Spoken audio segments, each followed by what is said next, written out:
Hello everyone. इस video के अंदर हम क्लास 12 के 3 चैप्टर्स जो हमारे लास्ट बचे हुए हैं उन्हें कवर करेंगे। तो हम स्टार्ट करते हैं अपना फाइनेंशियल मैनेजमेंट से। फाइनेंस बेसिकली क्या है वो हमने पहले भी स्टडी किया है कि बिज़नेस को जो फंड्स रिक्वायर्ड हैं वो हमारा फाइनेंस के अंदर आ जाता है। तो फाइनेंस की जो मैनेजमेंट है यानी कि फाइनेंस जो हमने इकट्ठा किया है वो हमने कहाँ कहाँ से करना है, इक्विटी से हमें कितना चाहिए, डेट से हमें कितना चाहिए, क्योंकि कोई भी अगर हम फाइनेंस ले रहे हैं तो उसका कोई ना कुछ उसकी पर्टिकुलर कॉस्ट रहती है। ठीक है, तो हमें कहाँ किस किस से हमें कितने लेने में जो है वो फ़ायदा होगा, कैसा हमारा कैपिटल स्ट्रक्चर होना चाहिए, वो सब चीज़ें फाइनेंशियल मैनेजमेंट देखता है। और जो फंड्स हमने इकट्ठे किए, जो फाइनेंस हमारे पास है उसका इन्वेस्टमेंट जो है वो हमने वो किस तरह से करनी है ताकि हम बेस्ट उसके अंदर से निकाल पाएँ। तो ये कंप्लीट आपका रहता है फाइनेंशियल मैनेजमेंट। तो इसका ऑब्जेक्टिव बेसिकली क्या है कि फाइनेंशियल डिसीजन लेना और इन्वेस्टमेंट डिसीजन लेना। कौन कौन से फैक्टर इफेक्ट करते हैं कि कैश फ्लो क्या है प्रोजेक्ट का, रेट ऑफ रिटर्न क्या है, और इन्वेस्टमेंट जो क्राइटेरिया है वो क्या इन्वॉल्व है।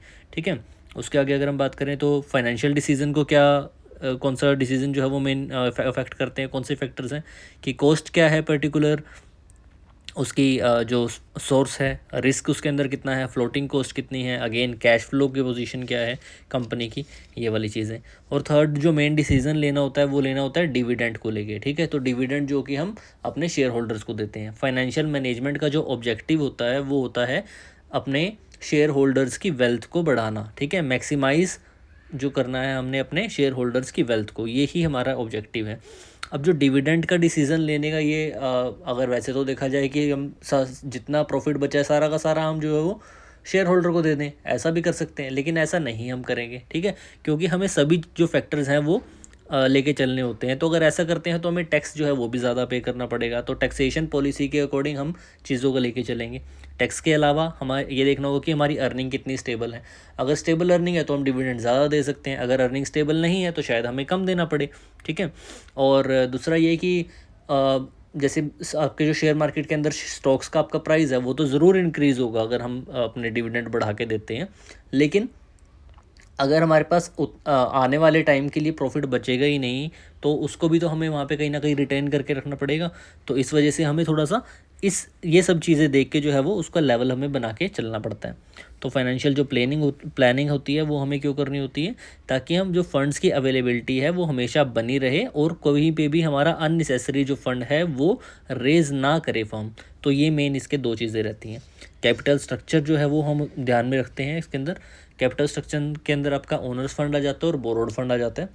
तो जो डेट इक्विटी रेशियो है जिसे हम फाइनेंशियल लीवरेज रेशियो ही बोलते हैं, that is debt upon equity. अगर हम ये देखते हैं तो यहाँ से हमारे पास कैपिटल स्ट्रक्चर जो है उससे हम पता लग जाएगा। कैपिटल स्ट्रक्चर से भी हमें ये सब चीज़ें ही पता लगेंगी कि जैसे रिटर्न ऑन इन्वेस्टमेंट कितना है, उस लाइक ये चीज़ हम देखते हैं। डेट की कॉस्ट हमें कितनी आ रही है ये हम कैपिटल स्ट्रक्चर के अंदर देखेंगे। टैक्स का रेट हमें कितना पड़ रहा है, इक्विटी पे अगर हम ज़्यादा या कम जा रहे हैं तो उसकी हमें कॉस्ट कितनी पड़ रही है। ठीक है, देन आपका रिस्क का जो फैक्टर है वो आ जाता है कि रिस्क जो है वो देखिए, अगर फ्लेक्सिबिलिटी फिर उसके अंदर हम देखेंगे। अगर हम इक्विटी के अंदर ज़्यादा जा रहे हैं तो इक्विटी के अंदर आपको पेमेंट जो है वो ज़्यादा करनी पड़ती है।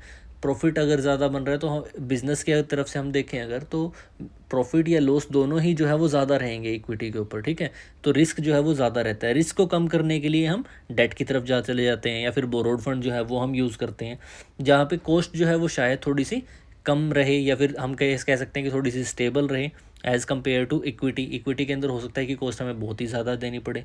ठीक है, तो ये सभी जो फैक्टर्स हैं वो हमें कंसीडर करके उसके बाद ही हमारा जो है फाइनेंशियल मैनेजमेंट का ये वर्क रहता है कि वो इन सभी फैक्टर्स को देख के हमारे सारे फाइनेंशियल डिसीजंस ले, जिसके अंदर आपका फंड्स इकट्ठा करना, उसको अच्छे से इन्वेस्ट करना, और आपका फंड्स जो है वो कहाँ से लेना है, कि कैपिटल उसके अंदर कितना होना चाहिए, डेली वर्किंग के लिए कितना होना चाहिए। तो वो सब चीज़ें इसके अंदर रहती हैं। हमारा नेक्स्ट चैप्टर है मार्केटिंग। मार्केट ये जो है वो एक प्लेस है जहाँ पे बायर और सेलर मिल रहे हैं। बायर की कुछ नीड्स या वांट्स हैं, वो अपनी नीड्स को सेटिस्फाई करने के लिए मार्केट जाते हैं। ठीक है, और वहाँ पे उनकी नीड्स के अकॉर्डिंग वो कोई सर्विसेज या गुड्स जो है वो परचेज करेंगे in due of some like consideration of some money. ठीक है, उसके लिए कुछ वो अमाउंट जो है वो पे करेंगे। तो ये आपका पूरा मार्केट का प्रोसेस रहता है। अब मार्केटिंग क्या है? मार्केटिंग है इन दोनों चीज़ों को, कस्टमर को और एक जो आपका सेलर है, उन दोनों को आपस में मिलाने का जो पूरा प्रोसेस रहेगा, जो उसके अंदर पूरी मैनेजमेंट रहेगी, वो आपका होता है मार्केटिंग मैनेजमेंट। ठीक है, यानी कि जो एक्सचेंज है वो आपका इजीली हो पाए और जो कस्टमर है उसके वो अपनी डिमांड्स को या फिर अपनी नीड्स को जो है वो सेटिस्फाई कर पाए, ठीक है। तो इसकी जो फ़िलोसफीज़ आती हैं वो आगे 4 फ़िलोसफीज़ रहती हैं। First is production concept, management की फ़िलोसफीज़ के बारे में बात कर रहा हूँ, marketing management philosophy. First is production concept. उसका कंसेप्ट क्या कहता है कि ज़्यादा से ज़्यादा जो है वो प्रोड्यूस करो और अवेलेबिलिटी आपकी अच्छी होनी चाहिए मार्केट में, सामान जो है वो अपने आप बिक जाएगा, ठीक है। सेकेंड आता है प्रोडक्ट कंसेप्ट। प्रोडक्ट कंसेप्ट कहता है कि आप अपने प्रोडक्ट को इम्प्रूव करो, प्रोडक्ट की क्वालिटी को अच्छा करो, आप अपने आप जो है वो मार्केट में ग्रो करेंगे। Third concept is selling concept. Selling concept कहता है कि आप ज़्यादा से ज़्यादा प्रोडक्ट को एडवर्टाइज करो, पर्सनल सेलिंग करो, सेल्स प्रमोशन करो, सेल्स के ऊपर आप ज़्यादा फोकस करो तो आप ज़्यादा जो है वो ग्रो कर पाएंगे। And fourth concept is the marketing concept, जिसके बारे में हम बात कर रहे हैं। मार्केटिंग कंसेप्ट का हमेशा ये फोकस रहता है कि जो कस्टमर आ रहा है हम उसकी अगर नीड को सेटिस्फाई कर दें, हम उसकी नीड को जो है वो पहले आइडेंटिफाई करें, उसके अकॉर्डिंग प्रोडक्ट या अपनी सर्विसेज जो दें और उसकी नीड को हम अच्छे से सेटिस्फाई कर सकें, ठीक है। तो जो मार्केटिंग के फंक्शन रहते हैं वो रहते हैं कि सबसे पहले हमने इन्फॉर्मेशन लेनी है कि मार्केट में क्या चाहिए, ठीक है, और दूसरा हम देखेंगे मार्केट में चल क्या रहा है, ठीक है। हम उसके अंदर क्या क्या चीज़ें जो है वो ऐड ऑन कर सकते हैं, पैकेजिंग एंड लेबलिंग के ऊपर हम क्या काम कर सकते हैं, प्रोडक्ट के ऊपर हम क्या कर सकते हैं, कस्टमर सपोर्ट सर्विस पे हम क्या काम कर सकते हैं। तो ये सब फीचर होते हैं आपके मार्केटिंग के, ठीक है। तो मार्केटिंग मिक्स के ऊपर हम बात कर लेते हैं। मार्केटिंग मिक्स के अंदर आपका क्वेश्चन जो है वो फिक्स रहते ही हैं, मार्केटिंग मिक्स से क्वेश्चन आता ही है। तो 4 P's होते हैं आपके। तो ये हैं आपके प्रोडक्ट, प्लेस, प्राइस और प्रमोशन। तो प्रोडक्ट के अंदर जो हम बात करते हैं 2 तरह के प्रोडक्ट हो सकते हैं, दैट इज़ कंज्यूमर प्रोडक्ट या फिर इंडस्ट्रियल प्रोडक्ट। अगेन इसके अंदर ड्यूरेबिलिटी के बेसिस पे हम देख सकते हैं। तो एक होते हैं आपके नॉन ड्यूरेबल, जिनको हम लंबे समय तक नहीं चला सकते। सेकंड इज़ ड्यूरेबल, जो आपके सालों साल तक गुड्स चल सकते हैं। और थर्ड इज़ सर्विसेज, जो कि इंस्टेंट होती हैं, इंटेंजिबल एक फॉर्म है, जिसके अंदर आप परचेज़ तो कर रहे हैं लेकिन आपको कोई टेंजिबल चीज़ जो है वो नहीं मिल रही, आप एक सर्विस लेके जो है वो लौट रहे हैं। सेकंड हम अगर बात करें तो that is industrial product. Industrial के अंदर आपके आ जाते हैं material and part, capital items और सप्लायर एंड बिजनेस सर्विसेज, ठीक है। तो इसके आपका हो गया प्रोडक्ट के बारे में कि किस प्रोडक्ट किस किस टाइप के हो सकते हैं। उसके बाद हम बात करते हैं प्रोडक्ट मिक्स के अंदर, जो कि आपका ब्रांडिंग आ जाएगा, ठीक है। तो ब्रांडिंग जो है वो आपका एक प्रोसेस है जिसके अंदर हम प्रोडक्ट का नाम, उसकी क्या टर्म होंगी, उसका साइन, सिंबल, डिज़ाइन, तो ये सब चीज़ें जो हैं वो हम करते हैं सो दैट हमारे जो ब्रांड है उसको हम इजीली आइडेंटिफाई कर सकें, मार्केट में उसका नाम हम बना सकें। उसके बाद हम बात करते हैं पैकेजिंग की। पैकेजिंग एक प्रोसेस है जो हमारे सेफ्टी के लिए, बेसिकली प्रोडक्ट जो है वो हमारा सेफ़ रहे उसके लिए हम पैकेजिंग करते हैं। 3 लेवल की पैकेजिंग होती है। फर्स्ट इज़ प्राइमरी, जैसे कि हमने टूथपेस्ट जो है वो एक ट्यूब के अंदर रखा हुआ है उसकी पैकिंग की, तो that is primary packaging. Second is secondary, एक उसको यूज़ करने से पहले, ट्यूब को यूज़ करने से पहले आपने देखा होगा कि टूथपेस्ट जो है वो एक कार्डबोर्ड का जो बॉक्स होता है उसके अंदर आता है, ठीक है। तो वो सेकेंडरी पार्ट वो हो गया आपका। और थर्ड आपका होता है ट्रांसपोर्टेशन के लिए, जैसे कार्टन्स हो गए, सपोज़ मान लीजिए कोई 100 टूथपेस्ट की जो ट्यूब्स हैं वो कार्डबोर्ड के अंदर डाल के हम एक बड़े कार्टन के अंदर, फिर उसके बाद पैक होके किसी होलसेल के शॉप पे आती होंगी, तो फिर उसके बाद या फिर रिटेलर शॉप जो होती है हमारी वहाँ पे आती होंगी और वहाँ से फिर हम उसमें से कोई एक टूथपेस्ट जो है वो लेके आते हैं। तो ये आपका रहता है पैकेजिंग। उसके बाद लेबलिंग की बात करें तो लेबलिंग होती है जो इन्फॉर्मेशन हमारे प्रोडक्ट के ऊपर मेंशन होती है। अगर हम किसी फूड आइटम की बात करें, या वैसे तो हर चीज़ के ऊपर होती हैं, लेकिन अगर हम किसी पर्टिकुलर फूड आइटम की बात करें तो उसमें क्या न्यूट्रिएंट्स रहेंगे, ठीक है। तो वहाँ पे लाइक कैलोरीज, प्रोटीन और ये सब चीज़ें मेंशन रहती है ना, कि वहाँ पे बना कहाँ पे है, मार्केटिंग किसने की है, किस और फैक्ट्री में बना है, तो वो सब चीज़ें वहाँ पे लिखी हुई रहती हैं। उसके बाद हम बात करते हैं प्राइसिंग की, ठीक है। प्राइसिंग जो है वो हमारा मतलब 4 P's में से एक P है, जिसके अंदर आपकी प्रोडक्ट की कॉस्ट, सबसे पहले हम देखते हैं कि प्रोडक्ट की कॉस्ट जो है वो कितनी है, ठीक है। उसके अंदर हमारा प्रोडक्ट की कॉस्ट इंक्लूड होगी प्राइस के अंदर, हमारा प्रोडक्शन का जो कॉस्ट है वो, डिस्ट्रीब्यूशन का जो कॉस्ट है वो, सेलिंग के जो प्रोडक्ट है वो सब कॉस्ट मिलके, और साथ में जो प्रॉफिट हमने लेना है वो सब इंक्लूड करके तब एक प्राइसिंग तक हम पहुंच पाते हैं, ठीक है। कंपटीशन का साथ में हम जो वो है कंपटीटर का प्राइस है वो देखते हैं, मार्केटिंग मेथड के हमने क्या क्या यूज़ किए हैं, तो ये सब फैक्टर जो है वहाँ पे यूज़ होंगे आपके प्राइसिंग के लिए। उसके बाद आ जाता है आपका प्लेस, यानी कि फिजिकल डिस्ट्रीब्यूशन ऑफ गुड्स, क्योंकि जहाँ पे प्रोडक्ट बन रहा है वहाँ पे तो डायरेक्टली नहीं बिक रहा, हमें कहीं अब दूसरी प्लेस पे उसको लेके जाना पड़ रहा है। तो चैनल क्या यहाँ पे रहते हैं कि सबसे पहले आपका प्रोडक्ट जो है वो किसी प्रोड्यूसर को वो प्रोड्यूस कर रहा है, एक प्रोड्यूसर ने उसको प्रोड्यूस किया, देन आगे वो किसी होलसेलर के पास जाते हैं, ठीक है। होलसेलर जो है वो आगे किसी रिटेलर के पास जाएगा, और रिटेलर जो है फिर रिटेलर से जाके कंज्यूमर डायरेक्टली कंज्यूम कर लेता है। तो इस पूरे प्रोसेस के अंदर जिसने भी हर सेगमेंट के ऊपर, हर स्टेप के ऊपर अपना अपना प्रॉफिट जो है वो निकाल के सब लोग चलते रहते हैं, लेकिन जो लास्ट फाइनल कंज्यूमर होता है, he is the only one जो पूरी पेमेंट जो है वो करता है। और कंज्यूमर प्रोटेक्शन एक्ट के बारे में हम इस जो नेक्स्ट चैप्टर है उसके अंदर हम इसी के बारे में पढ़ेंगे, ठीक है। और उसके बाद हमारा लास्ट जो स्टेप रह जाता है वो आ जाता है आपका प्रमोशन, यानी कि लास्ट जो हमने 4 P's पढ़े हैं इसके अंदर से जो लास्ट P है दैट इज़ प्रमोशन। तो प्रमोशन आपको होता है कि हम अगर अपने पोटेंशियल जो हमारे क्लाइंट्स हैं, जो हमारी टारगेट ऑडियंस है, जब उनको हम अपने प्रोडक्ट के बारे में बताते हैं सो दैट मतलब हमारा एम ये होता है कि वो उसे ख़रीदें, लेकिन थोपना जो है वो हमारा एम नहीं होता। हमारा होता है कि हम उसके फ़ायदे बताएं, अगर कस्टमर की ये नीड होगी तो इन दैट टाइम वो उसे ले सके, ठीक है। तो ये आपका हो जाता है प्रमोशन। तो प्रमोशन के अंदर जो एलिमेंट्स होते हैं वो होते हैं advertising, personal selling, sales promotion और पब्लिक रिलेशन, ठीक है। सॉरी। सो एडवर्टाइजिंग के अंदर मैं बात करूं, ऑब्जेक्टिव क्वेश्चन के अंदर फेवरेट क्वेश्चन रहता है कि सबसे महंगी जो आपकी एडवर्टाइजिंग है वो कौन सी रहती है, तो दैट इज़ टीवी एड्स, और सबसे इफेक्टिव भी जो है वो भी टीवी एड्स ही रहेगा। पब्लिक रिलेशन जो रहता है वो सबसे सस्ता रहता है और इफ़ेक्टिव तो डेफिनेटली होता ही है, लेकिन अगर सबसे सस्ता की बात करें तो वो पब्लिक रिलेशन है, और सबसे महंगा जो है वो है एडवर्टाइजिंग।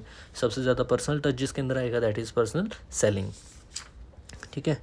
और जो सेल्स प्रमोशन होते हैं वो अगर हम कोई ऑफर्स लगा देते हैं, जैसे कोई हमने रिबेट दे दी, डिस्काउंट दे दिया, रिफंड दे दिया, कोई कॉम्बो ऑफर लगा दिया, कोई हमने क्वांटिटी के ऊपर गिफ्ट दे दिया, कोई दिवाली के ऊपर हमने गिफ्ट दे दिया, वो सब चीज़ें आपकी इसके अंदर रहती हैं, ठीक है। और इसके बाद हम अपना लास्ट चैप्टर ही स्टार्ट करेंगे। और एक चीज़ और आपको बता दूं, अगर आपने ऑब्जेक्टिव टेस्ट आपका कोई है, ऑब्जेक्टिव पेपर के लिए प्रिपरेशन कर रहे हैं, तो ये वीडियोस आपके लिए सफिशिएंट रहेंगी।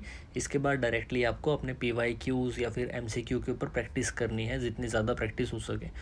अगर आपका सब्जेक्टिव कोई पेपर आपको देना है तो उस केस के अंदर आप पूरी बुक जो है वो ज़रूर पढ़ के जाइएगा। जब तक आप कंटेंट पूरा नहीं पढ़ेंगे तब तक आप लिखने के उतने योग्य नहीं हो पाएंगे, ठीक है। उतना नहीं लिख पाएंगे, मतलब जितनी बातें बोली गई हैं इससे ऑब्जेक्टिव क्वेश्चन तो निकल जाएंगे। अगर आपको MCQ दिए हुए हैं तो आपका डेफिनेटली निकल जाएगा, लेकिन अगर आपको सब्जेक्टिव पेपर देना है तो वो कहीं ना कहीं उसमें आप फंस सकते हैं। अकॉर्डिंगली उसके अकॉर्डिंग फिर आप प्रिपेयर कीजिएगा। Thank you. नेक्स्ट चैप्टर आपका कंज्यूमर प्रोटेक्शन। सो कंज्यूमर प्रोटेक्शन एक्ट 2019 जो है वो लेटेस्ट एक्ट है, जिसके अकॉर्डिंग हमारे पास टोटल 8 कंज्यूमर राइट्स होते हैं। इससे पहले जो था वो 1986 था, जिसके अंदर टोटल 6 हमें कंज्यूमर राइट्स मिलते थे। That was right to safety, right to be informed, right to be assured, right to be heard, right to seek redressal, right to consumer education.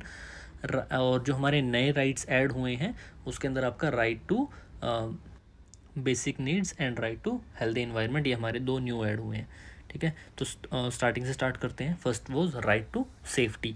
तो सेफ्टी मीन्स जो हमारे गुड्स एंड सर्विसेज हम purchase कर रहे हैं, जिन्हें हम use कर रहे हैं, उससे हमारी बॉडी पे, हमारी फैमिली पे, हमारी हेल्थ पे, हमारी मेंटल सिचुएशन पे कोई भी गलत प्रभाव उसका नहीं पड़ना चाहिए, वो सेफ़ रहना चाहिए। Second is right to be informed, यानी कि कस्टमर को पूरा राइट है कि उसके पास उसकी पूरी जानकारी हो उस पर्टिकुलर प्रोडक्ट की, ठीक है।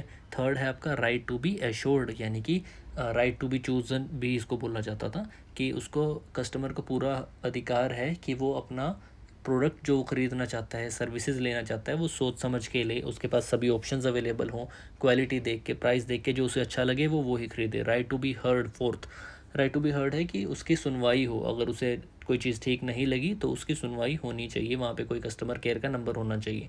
राइट टू सीक रिड्रेसल, यानी कि उसके पास उसका कोई समाधान निकले। कस्टमर पे अगर वो कॉल कर रहे हैं, अगर वो सेटिस्फाइड नहीं है, कोई प्रोडक्ट ख़राब निकल गया है, तो या तो उन्हें रिफ़ंड करें या प्रोडक्ट चेंज करें, तो ऐसा कुछ हो।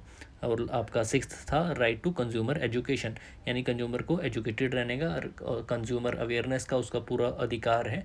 तो उसके लिए काफ़ी ऑर्गेनाइजेशंस, प्राइवेट ऑर्गेनाइजेशन भी है, कुछ कंज्यूमर के ऑर्गेनाइजेशन बनी हुई हैं, कुछ गवर्नमेंट की तरफ से हैं, तो वो ये वाला काम जो है वो कर रही हैं। और जो हमने लास्ट के 2 ऐड हुए हैं वो हुए हैं आपके हेल्थ आपका हेल्दी इन्वायरमेंट, कि उन्हें अच्छे वातावरण में रहने का पूरा अधिकार है। तो हमारा जो प्रोडक्ट और सर्विसेज हैं वो वातावरण को ख़राब ना कर रही हो, एनवायरनमेंट उससे ख़राब ना हो रहा हो। और दूसरा है आपका बेसिक नीड्स, कि जो बेसिक नीड्स हैं वो हमारी सेटिस्फाई। उसके बाद भी अगर हम सेटिस्फाइड नहीं हैं तो हमारे पास 3 ऑप्शंस आ जाते हैं। अगर आपका केस जो है वो यानी जो आपने सामान ख़रीदा वो 50 लाख से कम का है तो डिस्ट्रिक्ट कमीशन के पास आप जा सकते हैं। अगर 50 लाख से 2 करोड़ के बीच की वैल्यू है तो स्टेट कमीशन, और अगर 2 करोड़ से भी ज़्यादा है तो नेशनल कमीशन। ठीक है, तो ये आपके पास 3 जो कोर्ट्स हैं, एक तरह से आप वहाँ पर जो है वो जाके अपना इसकी कार्रवाई करवा सकते हैं, कंप्लेंट अपनी दर्ज करवा सकते हैं। तो इसके साथ आपका जो क्लास 12 की बिज़नेस स्टडीज़ है वो कंप्लीट होती है। अब हम क्लास 11 से अकाउंटेंसी स्टार्ट करेंगे। तो पहले क्लास 11 की और उसके बाद क्लास 12 की अकाउंटेंसी आपको प्लेलिस्ट में मिल जाएगी। Okay, thank you.